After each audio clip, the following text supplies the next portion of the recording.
श्वेता, या ऑफिसमध्ये पुन्हा एकदा तुझं स्वागत आहे. टाळ्या वाजवा. Thank you sir.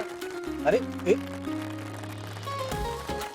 मी काय सांगते तुला, सर म्हणायचं नाही, दादा म्हणायचं. ओके दादा. आणि पाया पडायचं नाही. श्वेता, पुन्हा एकदा नव्याने सुरुवात करतेस त्यासाठी खरंच खूप शुभेच्छा. मला तुमच्या सगळ्यांशीच काहीतरी बोलायचं आहे. अंशुमन विषयीचं तुमचं जे काही म्हणणं आहे ते माझ्यापर्यंत पोहोचलं. भाऊ म्हणून त्याच्यावर माझं विलक्षण प्रेम होतं, मान्य आहे मला. पण आज तुम्हाला जितका त्याचा राग आलाय ना, तितकाच राग मला सुद्धा आलाय. आणि असं समजू नका की तो माझा भाऊ आहे म्हणून मी त्याला पाठीशी घालेन. नाही, त्यांनी जे केलंय त्या चुकीची शिक्षा त्याला नक्की होणार, तो माझा भाऊ असला तरी. या पुढचे 3 महिने अंशुमन ऑफिसमध्ये येणार नाही. पण मला तुम्हाला विचारायचं आहे की तुम्हाला एकट्या दुकट्याला स्वतःवर होणाऱ्या अन्यायाविरुद्ध उभं राहण्याची भीती का वाटते? तुमच्यावर होणाऱ्या अन्यायाविरुद्ध तुम्ही लढणार नाही तर कोण लढणार आहे?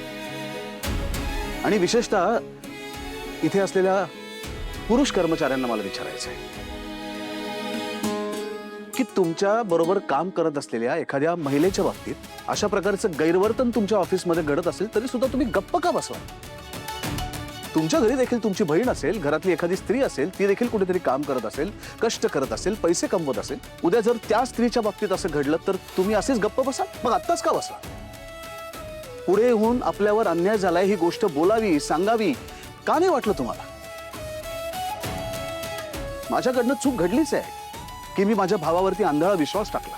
पण गप्प बसून तुमच्याकडनं तेवढीच चूक घडली. यानंतर तुम्हाला कोणालाही काहीही कुठल्याही प्रकारचं बोलावंसं वाटलं तरी सुद्धा तुम्हाला बोलता यावं, मन मोकळेपणाने तुमचे सगळे प्रॉब्लेम्स तुम्हाला शेअर करता यावेत. म्हणूनच आपल्या ऑफिसमध्ये, आपल्या कंपनीमध्ये तक्रार निवारण केंद्र सुरू करतोय.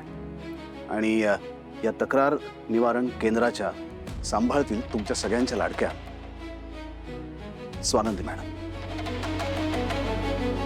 अरे वा.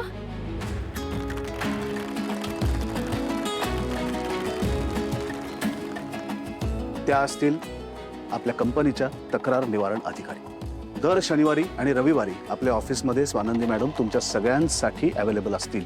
असं काहीही तुम्हाला बोलावंसं वाटलं, शेअर करावंसं वाटलं तर तुम्ही कधीही हक्कानी स्वानंदी मॅडमशी या गोष्टी शेअर करू शकता, त्यांना या गोष्टी सांगू शकता. यापुढे आपल्या ऑफिसमध्ये मग ती स्त्री कर्मचारी असेल, पुरुष कर्मचारी असेल, त्यांना या प्रकारच्या संकटाला सामोरं जावं लागणार नाही.